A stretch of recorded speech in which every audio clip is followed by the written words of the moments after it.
Think about a human life. Starts out with birth. You go from infant to toddler, from toddler to teenager. Does a teenager operate the same way as a toddler? If a teenager, you give them the keys to the car and say, drive 50 miles an hour, what will they do? Drive as fast as they can, right? And that's what happens to entrepreneurs when they get in that stage. If you don't understand this, you're gonna do the right thing at the wrong time. See, if you plant in the winter, it doesn't matter how much you believe or how hard you work, it's not gonna happen. So you have to understand the timing of what's going on. Both industries have a timing of growth, and your company does. Many of you, this is not being offensive because I hope you feel my love for you. If you took the risk to start your own business, my respect for you is here because you're this percentage of the population and you employ everybody else. And if you're working in a company and you're not there yet, but you even have that aspiration, I respect you. I can tell you this because I've done this. I was a business operator for more than a decade. I worked my guts out and I was always stressed out because I was doing it all. And I would let certain people do things, but I'd always upset, criticize, they didn't do it well. And so I was trapped. I was in the founder's trap.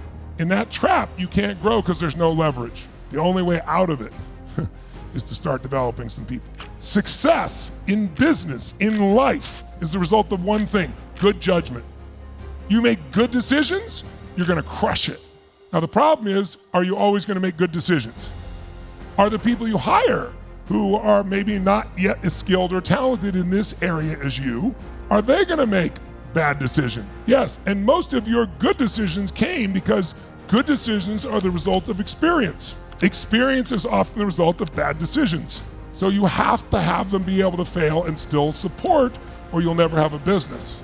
If you can learn faster than other people, and you can, if you recognize patterns, learn to use them, you do that, you'll dominate. If you try not to make a mistake, it's already over for you, because the tempo will not allow you to go without making a mistake. And let me give you the rules of engagement if you want to be effective here. First of all, number one rule of engagement is energy. If you don't keep that energy, you can forget it. Engagement equals profit. The more engaged your team members are in the business, more actively engaged using all they got, every statistic shows those companies are the most profitable. I can tell you 3 ways right now to grow any business. Any business. You have to know who is your ideal customer. Who's gonna stay with you when the economy goes through the floor? Who's gonna keep buying? Who loves your product enough they'll tell everybody else about it online? You need an irresistible offer. You need an irresistible offer, an offer that is so incredibly good that people go, I'd be an idiot not to at least try it. If you have an irresistible offer, you're gonna win. And then I'll give you the third step: over-deliver. Do more than you promise. If you do more for people than you promise, and you've had an irresistible offer and it meets their deepest needs because you know who they are, you're gonna build an incredible company. If you want to grow any business, who is your ideal customer? You should be able to articulate that with precision. You should know more about them than they know about themselves. I always say, by the way, life is the dance between what you desire most and what you fear most. That's where people live, those 2 posts. So if I know what you want most, desire most, and what you fear most, I know your wounds, I know your opportunities, I know how to deliver for you. I can come up with an irresistible offer. And by the way, if you want to expand your life, expand your desires and shrink your fears, and your world gets bigger. So that's it. Did you ever notice how your energy gets low? You get more negative, right? Your mind can think of all the problems, all the challenges. Energy's high, it happens, you just solve it. There are lots of moving parts in any business. Most people are good at certain parts of it, so they focus on the parts they're good at. And they don't focus on the parts they're not so good at. And that's how you get bit. That's how you end up in trouble in a business. Most people who are business creators don't give a about accounting. But if you don't understand it, and if you don't manage it, if you don't lead it, and you just hire somebody else, your entire destiny can be in somebody else's hands, and you don't have the information you need because you're not educated. You're gonna crash. From this moment on, in terms of what we're gonna accomplish here, it's gonna be about learning every pattern we can, and you wanna notice your own patterns. Like, what makes you feel depressed or deflated or overwhelmed or stressed out, so you can change it quickly. You don't want to let the world trigger you. People are gonna do whatever they do. Your job is to get rid of your triggers so you're in charge, so you're not in reaction. The game of business is a really interesting game, because in order to get in this game and really be successful, you have to be a gladiator. You gotta be someone that no matter what happens, you're not going down, even though all the odds are against you. This is a game called business where the more you play, the more likely you die. What percentage of businesses are gone in the first year? Do you remember? Do you know? 50% of businesses today. So the more you play, the more likely you die. So what makes you a gladiator? The odds are against you and you go, I don't care. Everyone else is dying today, not me. It doesn't matter the odds are against me. It doesn't matter what shows up. It doesn't matter it's wintertime. It doesn't matter what people say. It doesn't matter who my competition is. I will find the way or make the way. Bro, we have to expand. That's why business is the ultimate spiritual game. The way you get wealthy is you do more for others than anybody else in the marketplace over and over again, and you build a brand. And when you have a brand, people get on their knees at 7-Eleven and reach around something else to get a Coke.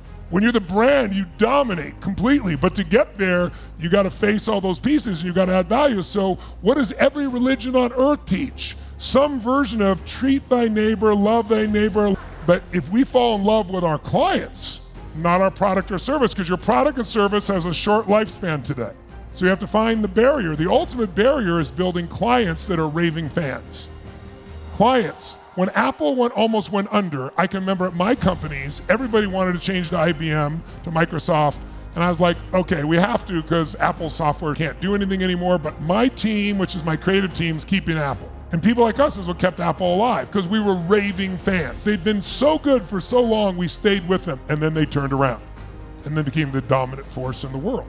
Your goal is to get to that point, but to do that, you gotta be the gladiator. There's two patterns that are most important in business. If you said, what is business? It's two things, innovation and marketing. Now, what does it mean to innovate? Innovation simply means finding a better way to meet your customers' needs.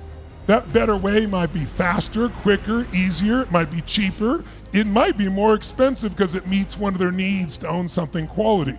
Some people buy based on relationship. Some people, they buy for variety. They want to try different things all the time. Some people buy because the product makes them significant, makes them important, makes them special. People that value significance the most will overpay for it, and they're more than happy to do because they want to feel special and unique more than anything else on earth. The fourth need, some people do it based on connection or love. Some people do it on certainty. They want the same product over. Some people want it because the product's gonna make them grow. So part of innovating is meeting their needs better than anybody else. Marketing is getting the want to do business with you, want to seek you out, want to find the way. If you can innovate and market, you have a company like Apple because they keep making the better product, but they're also the best marketers. Is it easier or harder to market today? It's easier to do marketing, it's harder to be effective at marketing. Marketing is everywhere. How many, when you were looking at a website, you don't even see the banners anymore? On average, 15 years ago, to get someone to buy, they had to have 4 exposures to begin the buying process. Today, it's 16. That's a lot of money marketing like that, unless you find a way to break through. If you find a way to break through, it's a totally different game.